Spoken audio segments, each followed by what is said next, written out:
আমি ভাবছি যদি রিলিজন সত্যি হয়, ওয়াও, তাহলে তো আমার পুরো লাইফস্টাইল, কারণ প্রত্যেকের একটা কমফোর্ট জোন থাকে না, তো সেই কমফোর্ট জোন আমার পুরো ভেঙে যাবে। ফেরাউনদের যে টাইম, যারা পিরামিড বানিয়েছে 4500 বছর আগে, can you believe this? Second যে টপিকটা আমাকে খুব ইন্ট্রিগ করলো সেটা হচ্ছে গ্লোবাল পলিটিক্সের কিছু ইস্যু, বিশেষ করে হচ্ছে সেকেন্ড ওয়ার্ল্ড ওয়ারের পর। থার্ড টপিক হচ্ছে মানি, টাকা কিভাবে তৈরি হয়। তো এটা আমাকে খুব ইন্ট্রিগ করছে অন্য আরেকটা কারণে। এটা আই বিকাম ভেরি ইন্টারেস্টেড যে হাউ মানি ইজ ক্রিয়েটেড। আসসালামু আলাইকুম, আমি নাফিস আহমেদ মৃধা। আজ থেকে 2 বছর আগে ইউটিউবে একটা কন্টেন্টের সামনে আমি আসছিলাম, সেটা হচ্ছে আমার এই খুব পছন্দের একজন ব্যক্তিত্ব, অন্যরকম গ্রুপের চেয়ারম্যান মাহমুদুল হাসান সোহাগ ভাইয়া একটা আলোচনায় বলতেছিলেন যে 3টা কারণে উনি একজন বিশ্বাসী হয়েছিলেন অবিশ্বাসী থেকে। 3টা কারণ কি কি ছিল, 3টা প্রশ্ন কি কি ছিল।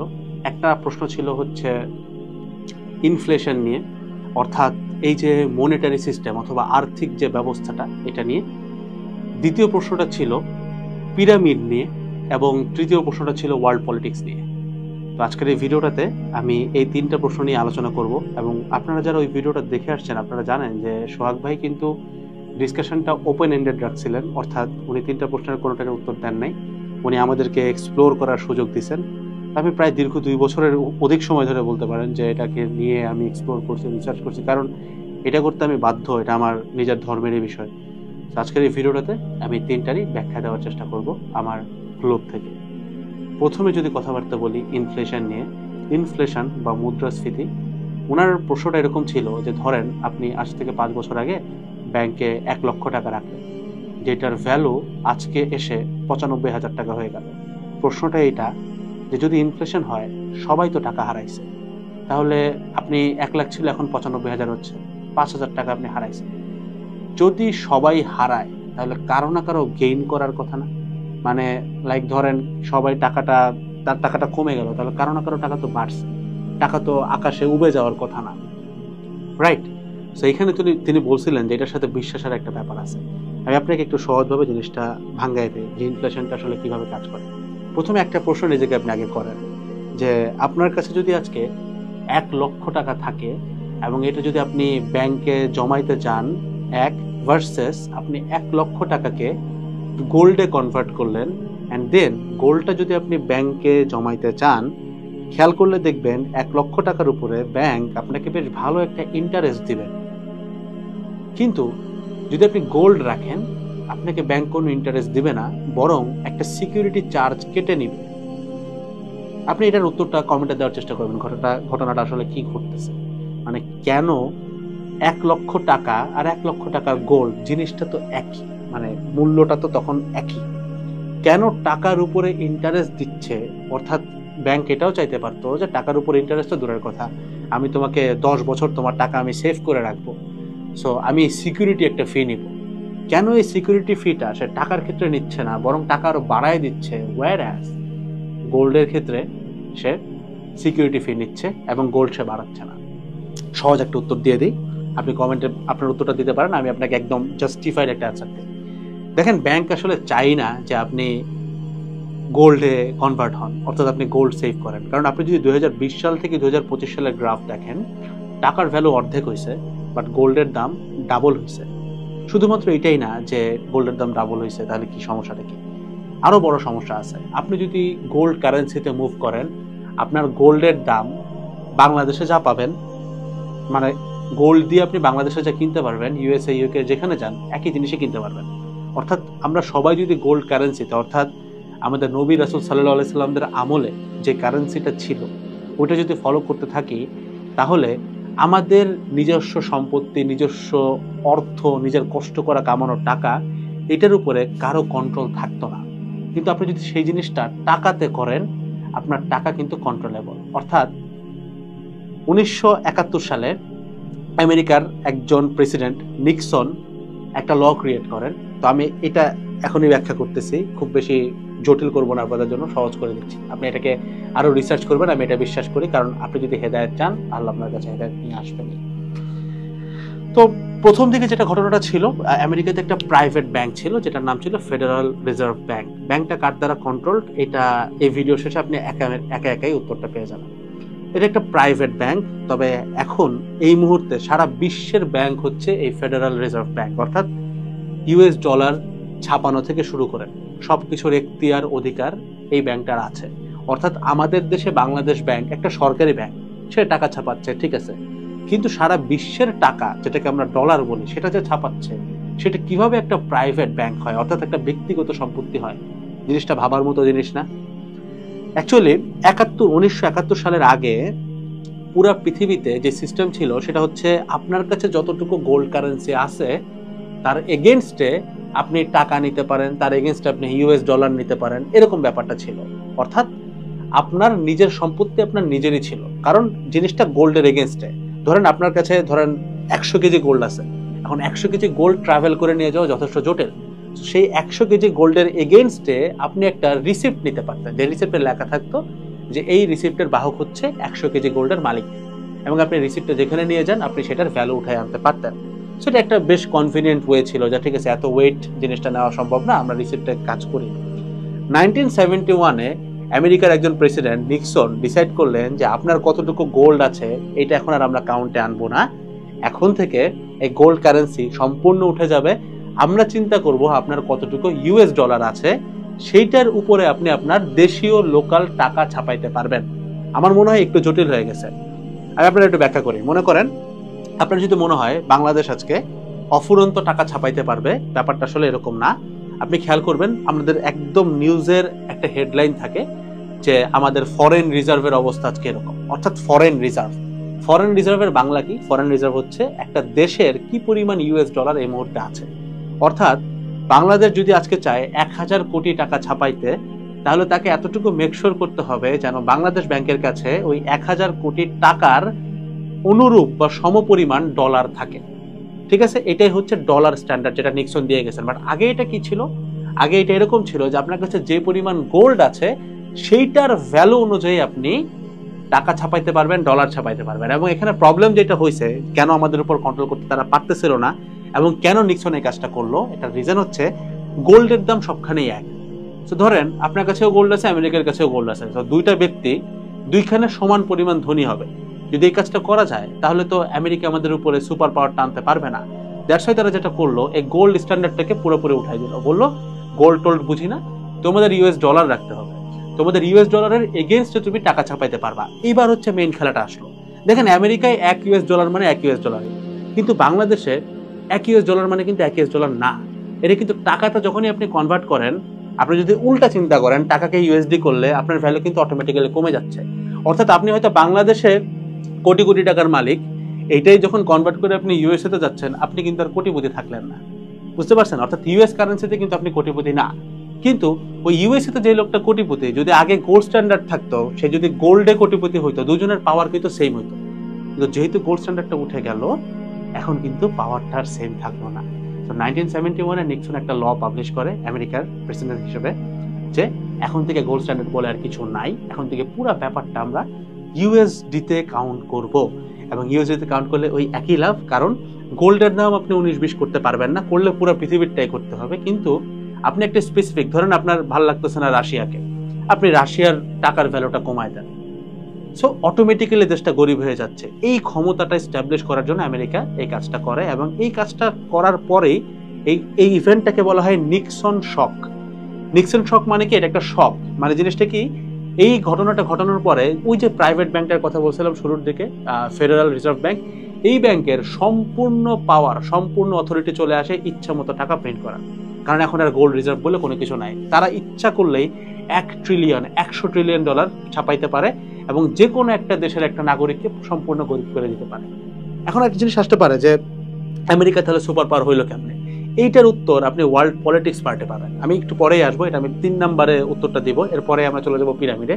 তো এখন একটা ব্যাখ্যা আপনি নর্মালি বুঝে রাখেন, সেটা হচ্ছে এই যে ভাইয়ার যেটা প্রশ্ন ছিল, সোহাগ ভাইয়ার, যে আপনার 1 লক্ষ টাকা 5 বছর পরে যদি 95,000 হয়ে যায় তাহলে 5,000 টাকা কে পাইলো? আমি বিশেষ করে এখন আপনি উত্তরটা জানেন, কে পাইলো? সিস্টেম পাইলো। কে পাইলো? আমেরিকান গভর্নমেন্ট পাইলো। আর 3 নম্বর প্রশ্নের উত্তরের পরে আপনি আমেরিকান গভর্নমেন্টও বলবেন না, আপনি অ্যাকচুয়ালি জেনে যাবেন যে কারা অ্যাকচুয়ালি পাইতেছে, ঠিক আছে? এখন আসেন আমরা সেকেন্ড প্রশ্নের উত্তরে চলে যাই, যে পিরামিড বা পিরামিড কিভাবে আবিষ্কার হলো ওই টাইমে, বা পিরামিড মানুষ বানাইলো কিভাবে, যেই টেকনোলজিটা আমরা এখন পর্যন্ত অ্যাভেল করতে পারিনি। আমি নিজে বুয়েটের সিভিল ইঞ্জিনিয়ারিং এর ফাইনাল ইয়ারে আছি। বিশ্বাস করেন, পিরামিড কিভাবে বানাইতে হয় এটা আপনি বুয়েটকে বাদ দিতে পারেন, বিশ্বের কোনো ভার্সিটির এখনো সক্ষমতা হয় নাই যে ওই লেভেলের পাথরগুলো, মানে ভাইয়া যেটা বলছেন যে এক একটা পাথর আপনার প্রায় মানে ওইটা মানে যত টন, ওই টনটাকে ক্যারি করতে গেলে এখন প্রায় 14 থেকে 15টা ট্রাক লাগবে, বড় ট্রাক যেগুলো 2 টনের, ঠিক আছে। এত বড় বড় একটা পাথরকে প্রায় 22 তলা হাইটে উঠানো হয়েছিল, এবং সেটাকে যেভাবে বসানো হয়েছে ওইটা লিটারালি মানে একদম এক্স্যাক্টলি পারপেন্ডিকুলার, মানে যেই লেভেলের প্রিসিশন করতে আমাদের এখন লেজার টেকনোলজির দরকার পড়ে। তো এইটার সাথে আসলে ইসলামের যোগসূত্রটা কোথায়? আপনাকে যদি আমি কয়েকটা প্রশ্ন করে আপনি এটার উত্তর পেয়ে যাবেন। দেখেন, আপনি জানেন যে আমরা এই মুহূর্তে বীজগণিত থেকে শুরু করে মেডিকেল অজস্র টার্ম, মানে mathematics, medical and even physics তো একটা ম্যাথমেটিক্সের এক্সটেন্ডেড ভার্সন। এই সব জায়গাতে যদি আপনি একটু লক্ষ্য রাখেন, আপনি একটা জিনিস খেয়াল করলে বুঝবেন, এগুলোর এই বিভিন্ন লয়ের ইনভেন্টর মেজরিটি কিন্তু মুসলিম ছিলেন। বাট এই সিস্টেমটা তাদের নিজস্ব সুবিধার্থে এই মুসলিম ইনভেন্টরদের নামটাকে বিকৃত করে বিভিন্ন নামে তৈরি করা হয়েছে। বেশি বলার সুযোগ নেই, আমি বিশ্বাস করি আপনি ঘাটলেই এগুলোর প্রত্যেকটার উত্তর আপনি বের করতে পারবেন। অনলাইনে অ্যাভেলেবেল আছে, জাস্ট আপনার সামনে আসে না, কারণ এটা লুকায় রাখা হয়, ঠিক আছে। আপনাকে জাস্ট একটু সার্চ করে বের করতে হবে। আপনি জানেনই যে এই নামটাকে বিকৃত করে এই নামটা করা হয়েছে, অর্থাৎ এই মেজরিটি ইনভেনশন কিন্তু আমাদের মুসলমানদের হাত ধরেই আসছে। এবং এটা একটা পয়েন্ট, বাট এটা এক্স্যাক্টলি পুরো জিনিসটাকে ডিসক্রাইব করতেছে না যে পিরামিডে কি হয়েছিল। সোহাগ ভাই নিজে ভিডিওটাতে বলে দিয়েছিলেন যে আমাদের টেকনোলজি একটা পর্যায়ে একদম সর্বোচ্চ চূড়াটা রিচ করছে, অর্থাৎ ওই যে পিরামিডের আমলটা, অর্থাৎ মুসা আলাইহিসসালামের যুগটা অথবা ফেরাউনদের যে যুগটা, ওই যুগের টেকনোলজি এতটা বেশি পাওয়ারফুল ছিল যেটা আমরা এখন পর্যন্ত ইভেন আমাদের এআই নিয়েও ওই পর্যন্ত পৌঁছাইতে পারি নাই। এটার আমি আপনাকে আরো সলিড আরেকটা ব্যাখ্যা দিই, শুনেন। লাইক ফেসবুক আপনার ফিড কন্ট্রোল করতে পারে কত সাল থেকে? আমরা তো এআই এর নাম শুনতেছি প্রবাবলি 20 সালের পরে, 20 সালের বেশ পরে। ফেসবুক কিন্তু মোটামুটি 10 সালের আগের থেকেই আপনার নিউজ ফিডটাকে কন্ট্রোল করতে পারে। বাংলায় হিসাব করে বলি, জিনিসটা মনে করেন আপনি মেসেঞ্জারে আপনার বন্ধুকে বলছেন যে আমার একটা টি শার্ট লাগবে, ফেসবুক অটোমেটিক্যালি আপনার ফিডটা ভরে দিচ্ছে টি শার্ট দিয়ে, just T shirt and T shirt. তার মানে ফেসবুক কন্ট্রোল করতে পারতো। এখন এআই আসার পরে আপনি বুঝতে পারতেছেন যে হ্যাঁ, কন্ট্রোল করা তো সহজ, কিন্তু এই খবরটা আপনি এতদিন জানেন নাই কেন? ঘটনাটা কি এমন না যে এআইটা অনেক আগে থেকেই ছিল, জাস্ট আমরা জানতাম না? হওয়ার চান্স কিন্তু অনেক বেশি হাইয়ার। ইভেন আমেরিকান ইন্ডাস্ট্রির বা হলিউডের যে অজস্র মুভি আছে, যেখানে আপনি দেখলে বুঝবেন যে এআই এর একটা ছাপ কিন্তু আছে, আপনি বুঝবেন ওইটা নিয়ে কথা হচ্ছে, কিন্তু এটা আমাদের সামনে কখনোই ক্লিয়ারলি আসে নাই। অর্থাৎ এখান থেকে বোঝা যায় যে এই যে আমাদেরকে একটা জিনিস খাওয়ানো হয় যে প্রথম স্রষ্টার প্রথম মানুষটা ছিল হচ্ছে একটা বানর, আস্তাগফিরুল্লাহ, এন্ড দেন আমরা ইভলিউশনের থ্রুতে মানুষ হয়েছে, অর্থাৎ প্রথমে গুহা মানব ছিল, এই ধারণাটাই মিথ্যা। এই জিনিসটা করা হয়েছে যেন আপনি তারা যেটা খাওয়াচ্ছে সেটা আপনি খাইতে পারেন। কারণ আপনি যদি এই জিনিসটা জানতেন, যে আপনি যদি এই জিনিসটা বিলিভ করতেন যে না, প্রথম যে সৃষ্টি ছিলেন সেটা হচ্ছে আমাদের নবী হযরত আদম আলাইহিস সালাম, এবং তিনি কোনো গুহার মানুষ ছিলেন না, তিনি সভ্য মানুষ ছিলেন এবং তিনি একজন নবী ছিলেন। সো ওই হিস্ট্রিটা যদি আপনি খাওয়া শুরু করেন, তাহলে কিন্তু আপনার কাছে ওই টেকনোলজির ইনভেনশন এখন যেভাবে করে দেখানো হচ্ছে যে আমরা সভ্যতার চূড়ায়, এটা কিন্তু খাওয়ানো সম্ভব না। অর্থাৎ এখান থেকে আপনি একটা মেসেজই পাবেন, বারবার পাবেন, সেটা হচ্ছে এইটা যে সভ্যতা তার চূড়ায় বেশ কয়েকবার গেছে, এইটা জাস্ট আপনাকে ঢেকে দেওয়া হচ্ছে যেন আপনারা মানে আমরা অ্যাজ আ মুসলিম কখনো নিজেদেরকে ওই জায়গাটাতে ফিল করতে না পারি। আমরা যেন সবসময় নিজেদেরকে মূর্খ, অশিক্ষিত, মৌলবাদী মনে করি। এই জিনিসটা করার জন্যই জাস্ট এই আমাদেরকে এই ব্রেন ওয়াশিংটা দেওয়া হয় যে না, আগে আমরা বানর ছিলাম, কারণ আমরা তো আগে বলতেছি যে না আমাদের নবী ছিলেন, হাউ ডেয়ার ইউ সে, এইভাবে বলা, আস্তাগফিরুল্লাহ। বাট তারা এইভাবে করেই নিছে যেন আপনি কখনই ওই হিস্ট্রিটার ভিতরে না যেতে পারেন। এবার আসি, উনি আরো একটা ব্যাপার বলছিলেন এখানে, আই গেস পিরামিডটা একদম ক্লিয়ার যে কেন আমরা এখনো পিরামিড নামাইতে পারি না, কারণ আমাদের কাছে এখনো ওই পরিমাণ টেকনোলজি নাই। এবং আপনি যদি চিন্তা করে থাকেন যে মানুষ খালি হাত দিয়ে পাথর উঠাইছে, না ভাই, খালি হাত দিয়ে পাথর উঠাইলেও এটা কখনো ওই লেভেলের প্রিসিশনে যাওয়া যায় না। এবং এগুলো যে আমলের কথা হইতেছে, তখন বিভিন্ন গুহার ভিতরে মিশরের পিথাগোরাসের ফর্মুলা লেখা থাকতো, যেই টাইমে পিথাগোরাস স্যারের জন্মই হয় নাই, ওই টাইমে পিথাগোরাসের ফর্মুলা লেখা ছিল, হেলিকপ্টারের কনসেপ্ট দেওয়া ছিল। জিনিসটা বুঝতে পারতেছেন, যেগুলা সেইটারও কয়েকশো বছর পরে আবিষ্কার হয়েছে, সেগুলো অলরেডি গুহায় আঁকা ছিল, যেগুলো কার্বন আইসোটোপ দিয়ে বাইর করা হয়েছে, যে ওইগুলোর বয়স কত এবং দেখা গেছে প্রত্যেকটার বয়স আমরা এদের ইনভেন্টর হিসেবে যাকে চিনি তার থেকে 500-600 বছর আগে, অর্থাৎ এগুলো আগেই ছিল, ইটস নাথিং নিউ। ঠিক আছে, তাছাড়া আপনি আরো এরকম অনেক গল্প পাবেন, যেমন লাইক মাউন্ট এভারেস্টের একদম চূড়ায় কিছু ম্যাটেরিয়াল পাওয়া যায় যেটা একদম সমুদ্রের অতলে পাওয়া যায়। অর্থাৎ এমন ঘটনা ঘটলে আমি অবাক হব না যে আল্লাহ এমন কিছুই করছেন যে পুরো একটা পৃথিবীর নিচে যে প্লেটগুলো থাকে এটাকে পুরোটাই উল্টে দেওয়া হয়েছে, আমরা কিছুই জানি না। এমনও হইতে পারে কিছু কিছু অংশের সাথে কিন্তু এটা হয়েছে, হয়তো সব উল্টায় নাই, কিছু নিদর্শন তো আমরা দেখতেই পাচ্ছি, বাট অনেক ক্ষেত্রে এই ঘটনাটা কিন্তু ঘটছে। সেটা ছিল হচ্ছে ব্যাখ্যা যে পিরামিড আসলে কেন হয়েছে, রিজন কি, তখন তারা টেকনোলজির পিকে ছিল। এবারে সে আরেকটা প্রশ্নের ব্যাখ্যা যে কেন আমাদের আল কোরআনে মুসা আলাইহিস সালামের ঘটনাটা সব থেকে বেশি ইলাবোরেটেড। লাইক আপনি যদি আমাদের নবী রাসূলদের জীবনী পড়েন, রাসূল সাল্লাল্লাহু আলাইহি ওয়াসাল্লামের জীবনী পড়েন, আপনি খেয়াল করলে দেখবেন আমাদের মুসলমানদের জন্য সব থেকে ইম্পর্টেন্ট প্রফেট কিন্তু হযরত মুহাম্মদ সাল্লাল্লাহু আলাইহি সাল্লাম, এবং মুসা আলাইহিস সালামের থেকেও অনেক বেশি গুরুত্ব আমাদের অজস্র প্রফেটরা পাইছেন, যেমন ইব্রাহিম আলাইহিস সালাম জাতির পিতা, এরকম অজস্র লোক কিন্তু আছেন, নবী রাসূল আছেন সাল্লাল্লাহু আলাইহি সাল্লাম। বাট মুসা আলাইহিস সালামের গল্পটা কেন এত বড়, এটার ব্যাখ্যা আমি আপনাকে খুব সিম্পলি দিই। আপনি যদি খেয়াল করেন মুসা আলাইহিস সালামের সময় যে ফিরাউন কালচারটা ছিল, যে সুদের কালচারটা ছিল, যেই হচ্ছে কি আপনার ঘুষ, সুদ, তারপরে এটাকে অনেকে খাজনা বলে, ঠিক আছে, এই কালচারগুলো কিন্তু ওই টাইমে সব থেকে বেশি পিক ছিল, এবং ওই টাইমে মানুষের হাতে টেকনোলজির অ্যাক্সেসও ছিল সব থেকে বেশি। তো আল্লাহ বারবার আমাদেরকে এই জিনিসটা রিকল করাইছেন এখানে যে এই যে সুদ, এই যে কারেন্সিটাকে নষ্ট করতেছে, এটা যেন আমরা না করি। দ্যাটস ওয়াই ওই পার্টটা সব থেকে বেশি, কারণ ফেরাউন বলতে কিন্তু আমরা একজনকে বুঝি, বাট ফেরাউন কিন্তু আসলে একজন না, ফেরাউন কিন্তু একটা গোত্রের নাম, মানে গোত্র বলতে মিশরের রাজাদেরকে ফেরাউন বলা হতো, ঠিক আছে, এটা কিন্তু অনেকজন। তো তাদের এই পুরা সময়টা জুড়ে এই সুদের যে কারেন্সিটা এখন আমরা যেটা খাচ্ছি আর কি, যেটা সুদই, তো আপনি টাকা ব্যাংকে রাখছেন মানে কিন্তু আপনার সুদ, ইনফ্যাক্ট টাকা জিনিসটাই একটা সুদ। এই পুরা জিনিসটার উত্থান পতন তখনই এই মডেলগুলো ছিল, ওই মডেলটার দিকে আমাদেরকে বারবার ফোকাস করা হয়েছে। ঘটনা কিন্তু এরকম না যে 1971 থেকেই সুদ শুরু হয়ে গেল, না, সুদ কিন্তু হাজার হাজার বছর ধরেই আছে, বাট এটা আমরা জানতাম না, মাঝখান দিয়ে আবার একজন আসছে। মেইন কথা হচ্ছে এটা আমাদেরকে এতটুকু সেন্স দেয় যে আমরা ইতিহাসে যেটা পড়তেছি সেটা এক্স্যাক্টলি এক না, কথাটা একই না। ইনফ্যাক্ট আপনি যত প্রকারের মতবাদ পড়ে আসছেন যেটা এটার বিরোধিতা করে, ঘটনা কিন্তু এক্স্যাক্টলি ওরকমই না যে এইটাই হয়েছে এরকম না। অনেকবার সভ্যতা তার পিকে গেছে, কখনো সেটা লাইক আল্লাহ মিশাই দিয়েছেন, কখনো সেটা হারায় গেছে, দেন আবার জিরো থেকে আসছে। সো গুহা মানবের কনসেপ্টটা এটা কমপ্লিটলি একটা ভ্রান্ত ধারণা, অ্যান্ড এটার কোনো ভিত্তি আসলে ইসলামের প্রেক্ষিতে নাই। সো এটার সাথে ইসলামের কানেকশনটা এক্স্যাক্টলি এখানে। এবং কেন আল্লাহ বারবার বলছেন যে তোমরা সুদ থেকে বিরত থাকো, মানে সুদ নিছো মানে আল্লাহ এবং তার রাসূল সাল্লাল্লাহু আলাইহি সাল্লামের সাথে তুমি যুদ্ধ ঘোষণা করছো। সোহাগ ভাই ভিডিওটাতে খুব ক্লিয়ারলি বলছেন যে ধরেন যে আমি আপনাকে লেকচার দিচ্ছি 23 ঘন্টা ধরে, তো 23 ঘন্টা শুরুতে আমি একবার বলছি যে তোমরা সুদ নিও না, পুরো লেকচার শেষ করে আবারও রিপিট করতেছি তোমরা কিন্তু সুদ নিও না, সুদ নিলে কিন্তু আমার সাথে এবং রাসূল সাল্লাল্লাহু আলাইহি সাল্লামের এগেইনস্টে তুমি যুদ্ধ করতেছো।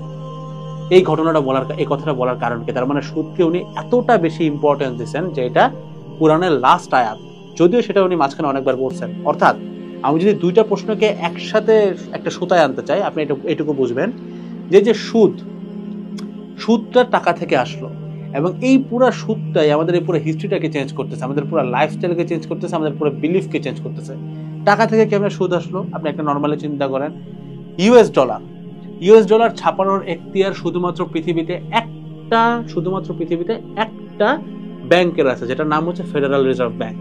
তো ফেডারেল রিজার্ভ ব্যাংক ধরেন আপনাকে $10 দিল, $10 দিয়ে বললো পরের বছর তুমি আমাকে $11 দিবা। এখন একটু নর্মালি চিন্তা করেন, আপনি তো ডলার ছাপাইতে পারেন না, ইনফ্যাক্ট আপনি যে ডলারটা ইনকাম করতেছেন সেটাও ফেডারেল রিজার্ভ ব্যাংকই দিছে। তাহলে যে জিনিসটা আপনি তৈরি করতে পারেন না সেটা আপনাকে 10টা দিলে আপনি কিভাবে তাকে 11টা দিবেন? তার মানে কি, আপনি ওই $1 লোন নিচ্ছেন, $1 সুদে লোন নিচ্ছেন, তার মানে এই টাকার উৎপত্তিটাই হইলো কোথাতে? সুদে। বুঝতে পারছেন? সো এইখানে হচ্ছে এই দুইটার কানেকশন, ঠিক আছে। এবার আসেন আমরা 3 নম্বরে চলে যাই, যে লাস্ট পয়েন্ট যেখান থেকে আমরা উত্তরটা পাবো যে মানে কিভাবে এই 3টা ঘটনা একসাথে রিলেটেড, সেটা হচ্ছে ওয়ার্ল্ড পলিটিক্সকে সোহাগ ভাই একটা প্লট টানছিলেন যে আমাদের এখানে অনেকগুলা যুদ্ধে যখন বাঙালিরা পরাজিত হয়, যখন ব্রিটিশদের আরো 500 বছর শাসন করার কথা, হুট করে আউট অফ নো হোয়ার 1947-এ ব্রিটিশরা এরিয়া ছেড়ে চলে গেল, এবং কোন একটা অদ্ভুত কারণে হুট করে তখন আমেরিকা পুরা পৃথিবীর রাজা হয়ে গেল। তো উনি একটা প্রশ্ন করছিলেন যে ধরেন গ্রামে একটা মোড়ল আছে, নতুন একটা মোড়ল আসছে, তো এই দুইজন মোড়ল তো কখনো বন্ধু হইতে পারে না, দুইজন শত্রু হওয়ার কথা।